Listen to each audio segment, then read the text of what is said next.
اعوذ باللہ من الشیطان الرجیم، بسم اللہ الرحمن الرحیم۔ میرے پیارے ناظرین، میں آپ کا ہوسٹ، آپ کا میزبان شیخ مظفر حسین۔ جیسے کہ آپ مختلف ٹاپک میں بھی کافی ویڈیوز دیکھ چکے ہیں، آج میں موجود ہوں ٹانڈا میں دوستوں نے محفل میلاد شریف اور مشعل بردار جلوس کا اہتمام کیا تھا، تو یہاں پر زیر نصیب میرے ساتھ موجود ہیں محترم علامہ صاحب، علامہ ظہیر احمد نقشبندی صاحب۔ آپ منہاج القرآن میں ایک بہت ہی اہم صیت بھی رکھتے ہیں اور محترم ظہور شیخ الاسلام کے خاص شاگردوں میں شمار ہوتا ہے، تو میں نے چاہا کہ ان سے کوئی علمی پوائنٹ پہ بات ہو، کوئی میلاد شریف کے حوالے سے بات ہو، اور جو طریقہ مشن ہے اس حوالے سے بات، تو میں ان سے بات کرنے کی کوشش کرتا ہوں۔ جی علامہ صاحب، السلام علیکم۔ وعلیکم السلام ورحمۃ اللہ وبرکاتہ۔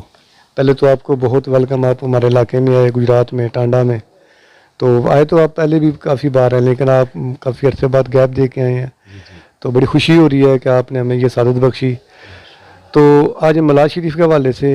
آپ ادھر آئے ہیں، تو کچھ حضور کے ولادت کے حوالے سے ہماری خوش نصیبی ہے کہ آج ہماری ملاقات آقا دو جہاں صلی اللہ تعالیٰ علیہ وآلہ وسلم کے میلاد پاک کی نسبت سے ہو رہی ہے، چونکہ آج کا میرا یہاں حاضر ہونا یہ آقا علیہ الصلوۃ والسلام کے ذکر میلاد کے سلسلہ میں ہے، اور یقیناً یہ ماہ مبارک تمام اہل ایمان کے لیے بڑی ہی سعادتوں، برکتوں اور اللہ رب العزت کی نعمتوں کی بہار لوٹنے کا مہینہ ہے۔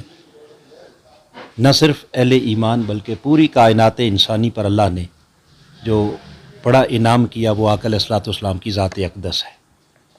حضور علیہ الصلوۃ والسلام کی آمد سے پوری کائنات انسانی کی تقدیر بدلی، پوری کائنات انسانی کے بخت سنورے، اور پوری کائنات انسانی کو عزت، عظمت اور شرف نصیب ہوا، اور پھر وہ خوش نصیب جنہوں نے آقا علیہ الصلوۃ والسلام کے دین کو قبول کیا اور آقا علیہ الصلوۃ والسلام کی غلامی کا پٹا اپنے گلے میں ڈالا، ان کو تو بطور خاص اللہ پاک نے فرمایا لقد من اللہ علی المؤمنین اذ بعث فیہم رسولا، کہ ایمان والو میں نے تمہارے اوپر بہت بڑا احسان یہ کیا کہ تمہیں اپنا رسول عطا کر دیا، اور اپنے اس رسول سے مراد یعنی آقا علیہ الصلوۃ والسلام کی ذات اقدس۔ تو یقیناً حضور کی ولادت باسعادت ہمارے اوپر اللہ کا اتنا بڑا احسان ہے کہ ہم جتنا بھی چاہیں اس کا شکر ادا نہیں کر سکتے۔ جو فضل عظیم ہے، یہ اللہ کا فضل عظیم بھی ہے، یہ اللہ رب العزت کا احسان عظیم بھی ہے، یہ اللہ رب العزت کی طرف سے ہمیں ایک بہت بڑا انعام عظیم بھی ہے، اور آقا علیہ الصلوۃ والسلام کی ذات اقدس کا جو تعارف اللہ نے خود کروایا وہ ہے رحمت للعالمین، کہ آپ کو سارے جہانوں کے لیے اللہ نے رحمت کا اور شفقت کا پیکر بنا کر بھیجا ہے۔ علامہ صاحب میں اس بارے میں تھوڑی مزید آگاہی چاہوں گا کہ اللہ تعالیٰ نے اس کائنات کو خلق کیا، اور ہمارے لیے تو یہ دنیا ہی بڑی ہے، لیکن اس کا نظام شمسی، اس کے بارے روحانی طور پہ یہ بھی کہا جاتا ہے کہ اس طرح کے اور بھی بہت سارے نظام شمسی ہیں، یعنی کہ بہت بڑی دنیا ہے، بہت بڑا حالق ہے۔ اللہ تعالیٰ نے فرمایا محبوب آپ کو نہ بنانا ہوتا تو یہ کوئی چیز نہیں بنانی تھی، تو پھر آپ کے محبوب تو بڑی شان والے ہیں، آپ تو ان بارے میں کوئی مزید علمی پوائنٹ کے ساتھ تشریح کریں۔ جی ہاں، بالکل آپ نے جو کہا وہ درست کہا کہ خالق کائنات کا یہ حدیث قدسی میں یہ فرمان کہ حبیب اگر آپ کو پیدا نہ کرتا لولاک لما خلقت الافلاک، اگر آپ کے وجود کو پیدا کرنا مقصود نہ ہوتا تو کائنات میں کوئی شے بھی نہ بنتی۔ تو یہ ساری کائنات آقا علیہ الصلوۃ والسلام کے لیے بنی، بلکہ حضرت جابر بن عبداللہ رضی اللہ تعالیٰ عنہ حدیث کے راوی ہیں، آقا علیہ الصلوۃ والسلام سے انہوں نے روایت کیا، اور حضور علیہ الصلوۃ والسلام سے جب پوچھا گیا نا کہ سب سے پہلے کائنات میں اللہ نے کس شے کو بنایا، تو حضور علیہ الصلوۃ والسلام نے فرمایا ان اللہ تعالی خلق قبل الاشیاء نور نبیک من نورہ، کہ اللہ نے سب سے پہلے اپنے نور سے نور مصطفیٰ کو بنایا، اور پھر اسی حدیث میں طویل حدیث ہے یہ، حضور علیہ السلام نے فرمایا کہ اللہ پاک نے پھر میرے اس نور سے عرش بھی بنایا، لوح بھی بنا، قلم بھی بنا، کرسی بھی بنی، اسی سے پھر زمین و آسماں بنے، پھر اسی سے شمس و قمر بنے، اسی سے چاند، سورج، ستارے۔ تو یہ جو ابھی آپ تذکرہ کر رہے تھے کہ کئی دنیائیں ہیں، تو یہ ساری خلق اس کا وجود محتاج ہے آقا علیہ الصلوۃ والسلام کی ذات اقدس کا۔ یہاں کسی عاشق نے بڑے خوبصورت انداز میں اس کی وضاحت کی، کہتے ہیں کہ سب سے پہلے مشیت کے انوار سے نقش روئے محمد بنایا گیا، پھر اسی نقش سے لے کے کچھ روشنی بزم کونوں مکان کو سجایا گیا۔ جی بے شک ناظرین، یہ ٹاپک جو ہے میلاد کا یہ بہت وسیع ہے، اور ماشاءاللہ میرے ساتھ علامہ صاحب بھی بہت ہی اہل علم ہے،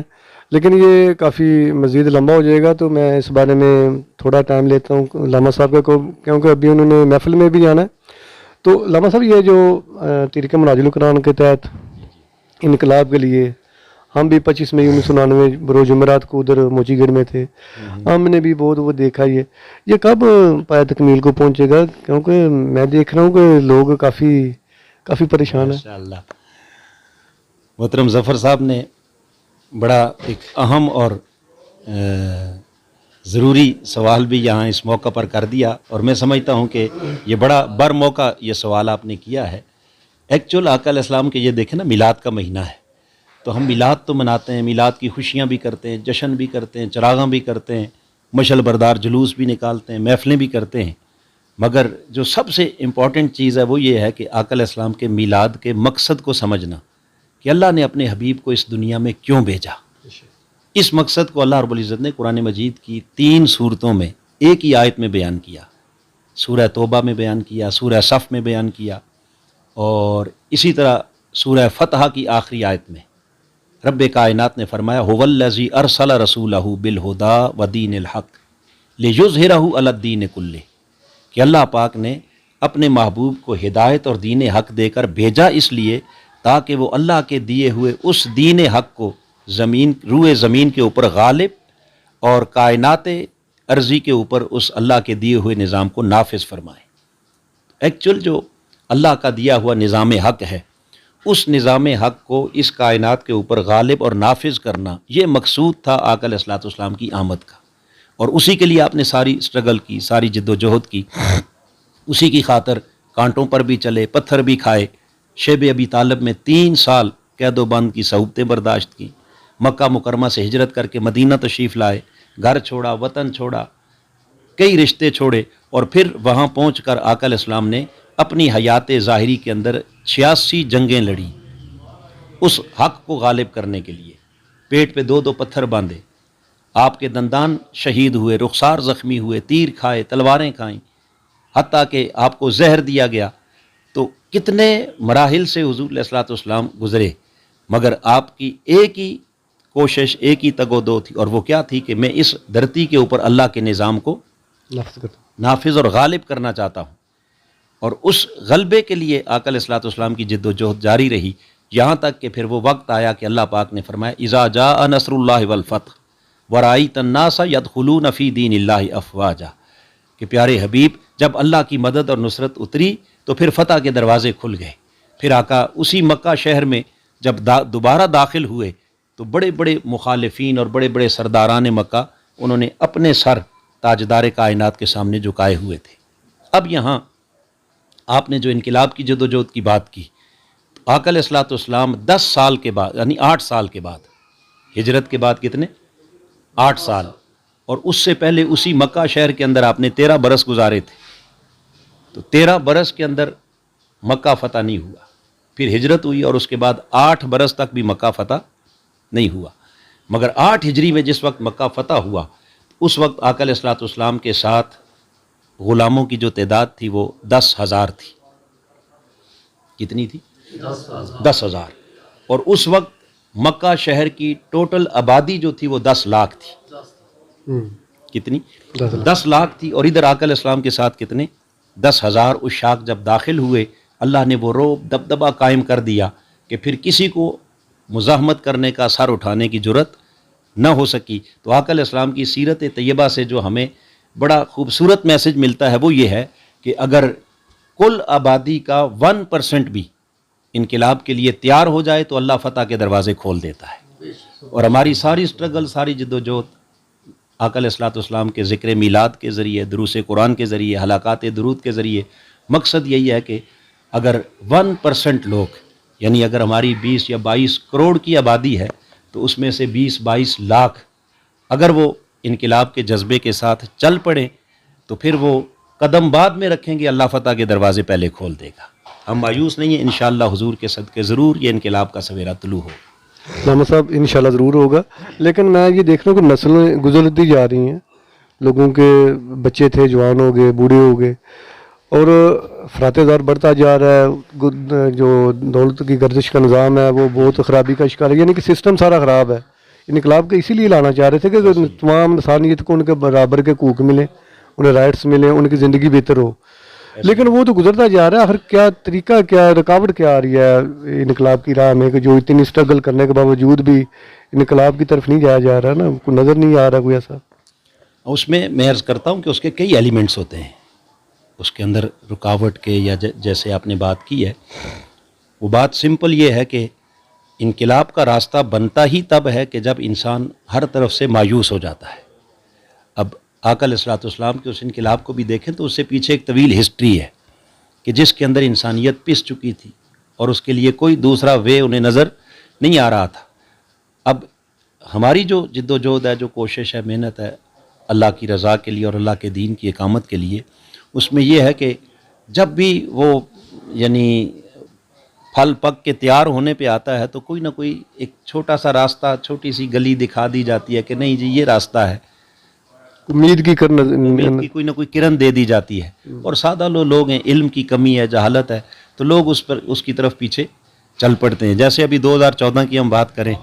تو بڑا ایک انقلاب کا ماحول تھا، سارا کچھ تھا، لیکن اسی ماحول کے اندر ایک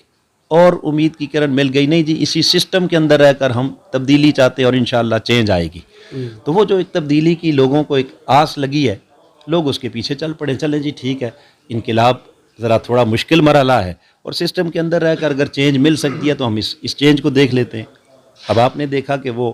آج تقریباً 2.5 سال سے اوپر عرصہ ہو گیا ہے، تو لوگ اس چینج کو دیکھ رہے ہیں، اس تبدیلی کے مزے لے رہے ہیں، تو آہستہ آہستہ جب سارے دروازے بند ہو جائیں گے تو اینڈ انشاءاللہ انقلاب ہی کا دروازہ کھلے گا۔ جی انشاءاللہ۔ میرا آخری سوال آپ سے کہ طریق منہاج القرآن اور پاکستان عوامی طریق اور منہاج القرآن یا یوتھ لیگ جو ہے، یہ ماشاءاللہ محترم حضور شیخ الاسلام کے بہت زیادہ یعنی شدائی لوگ ہیں، لیکن اگر طاغوت کے ساتھ لڑتے طریق کو کوئی کسی فرد کو دبایا جاتا ہے تو طریق اس قابل ہے کہ اس کا دفاع کر سکے؟ اچھا، اس میں بڑی سمپل بات یہ ہے کہ جتنے بھی انقلابی تحریکیں ہوتی ہیں اور انقلابی سپاہی ہوتے ہیں، وہ ان کو اس سے غرض نہیں ہوتی کہ تحریک میرا دفاع کر سکتی ہے یا نہیں کر سکتی، وہ پہلے دن ہی جب انقلاب کے لیے نکلتے ہیں تو وہ سر پہ کفن باندھ کے نکلتے ہیں، وہ اپنا سب کچھ جو ہے وہ اللہ کے، چونکہ ایک ہوتا ہے دنیاوی مفاد کا مشن، جسٹ ایک سیاست کرنے جب ہم نکلتے ہیں تو ہم پھر اس وقت بڑا سوچ سمجھ کے قدم رکھتے ہیں کہ بھئی اس جماعت کی ورتھ کتنی ہے، یہ میرا پیچھا ساتھ دے سکتی ہے نہیں دے سکتی، کہاں تک جو ہے نا میرے مفاد کا تحفظ کر سکتی ہے نہیں کر سکتی۔ لیکن بندہ مومن جب اللہ کی رضا کے لیے نکلتا ہے تو پھر اسے اس سے غرض نہیں ہوتی کہ جماعت میرا کتنا، چونکہ اس کا مشن اس کے سامنے جو ہے وہ جماعت کے مفادات ہوتے ہی نہیں ہیں، اس کے سامنے صرف اپنے مالک کی رضا ہوتی ہے۔ تو لہٰذا اللہ کا شکر ہے کہ تحریک جو ہے وہ اپنے کارکنان کو کہیں بھی تنہا نہیں چھوڑتی، اس کے پیچھے جس حد تک ممکن ہوتا ہے۔ اب اس کی ایک سادہ مثال آپ لے لیں کہ 2013 کے اندر 14 کے اندر ہی جو ہمارے ماڈل ٹاؤن کے اندر 14 لوگوں کو شہید کیا گیا تھا، آج 2021 آ گئی ہے، ابھی تک تحریک منہاج القرآن اور پاکستان عوامی تحریک اور حضور شیخ الاسلام اور اس کی قیادت جو ہے وہ ان شہداء کی فیملیز کے ساتھ کھڑے ہیں، اور ان فیملیز کو ابھی تک یعنی ہر اعتبار سے صرف اخلاقی نعرے کی حد تک نہیں، پریکٹیکلی مالی سپورٹ بھی ہو رہی ہے،